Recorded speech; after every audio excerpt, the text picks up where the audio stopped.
আসসালামু আলাইকুম, চলে এসেছি নতুন আরও একটি ভিডিও নিয়ে। আজকে আমি যেই জিনিসটা দেখাচ্ছি এটা হচ্ছে ধূপ। ধূপ হচ্ছে সাধারণত আমাদের সনাতন ধর্মে যারা আছে তারা এই ধূপটা ইউজ করে।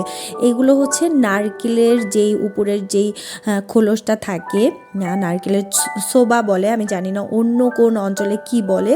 সেই সোবাগুলো আমি সুন্দরভাবে হাত দিয়ে ছিঁড়ে ছিঁড়ে রেখেছিলাম। এটা হচ্ছে ধূপদানি, মাটির যে পাত্রটার উপরে আমি এটা জ্বালাচ্ছি সেটা হচ্ছে ধূপদানি বলে।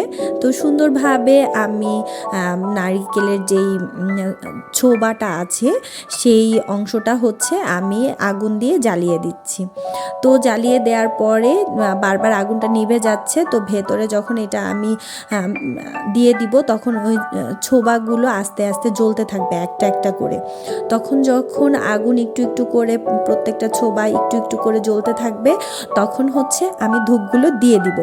আর দিয়ে দিলে ধূপগুলো পুড়ে যাবে। তো পুড়ে গেলে হচ্ছে যে একটা সুন্দর একটা স্মেল তৈরি হবে। আর ভিতরে টুস টুস করে শব্দ হচ্ছিল, যেহেতু এখানে আমি শব্দটা হচ্ছে মিউট করে দিয়ে মিউজিক দিয়ে দিয়েছি, তাই যেহেতু শব্দটা শোনা যাচ্ছে না, মনে হচ্ছে ছোট ছোট বাজি ফুটতেছে এরকম মনে হচ্ছে, টুস টুস করে শব্দ হচ্ছে। আর একটা সুন্দর ফ্লেভার আসে। এই ফ্লেভারটাই হচ্ছে মশা চলে যায়।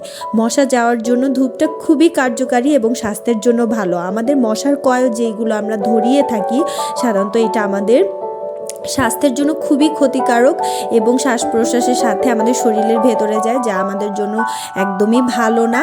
তো ধূপটায় মশাও চলে যায়, যেটা স্বাস্থ্যের জন্য খুবই ভালো। সনাতন ধর্মের যারা আছে তারা মন্দিরে এই ধূপটা জ্বালায় এবং সেখানে পূজা পার্বণ করে। এটা স্বাস্থ্যের জন্য খুবই ভালো, এটা কোনো ক্ষতি হয় না।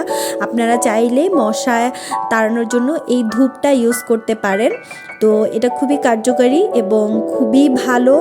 তো আজকে আমি ধূপ জ্বালালাম এবং আমার ভিউয়ার্সদের সাথে শেয়ার করলাম।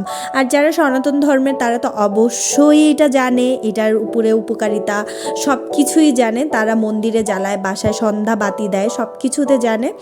তো আসসালামু আলাইকুম। আমার ভিডিও যদি ভালো লেগে থাকে তাহলে অবশ্যই আমার জন্য দোয়া করবেন, আমাকে লাইক কমেন্ট এবং শেয়ার করবেন। এই দেখেন অনেক ধোঁয়া আসতেছে, আমি তখন আগুন বেশি জ্বলতেছে দেখে আমি ছোট্ট একটা ফুটেজ নিয়ে নিলাম এবং ধূপগুলো ছাড়ছি। এত সাউন্ড হচ্ছিল আর ভালো লাগছিল।